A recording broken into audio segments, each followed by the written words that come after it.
স্থায়ীবাদ হয়ও কাজ শুরু করে শেষ করতে তো 3 থেকে 5 বছর লাগে।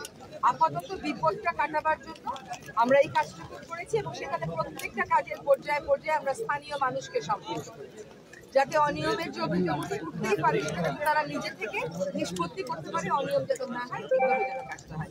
অন্য জায়গায় 2টা জায়গায় গিয়ে সবখানে তারা বলছে কাজটা ঠিক মতো হয়েছে। এবার হচ্ছে তিস্তা মহাপরিকল্পনা।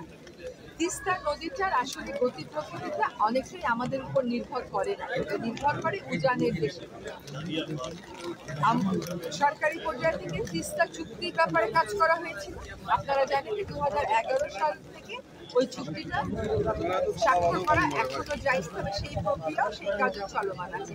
পাশাপাশি তিস্তা যেহেতু আমাদের ভাটির দেশের জনগণ হিসাবে এই নদীর উপর তো আমাদেরও একটা অধিকার আছে, আমাদের জনগোষ্ঠীর জনপদ দেশের একটা অধিকার আছে।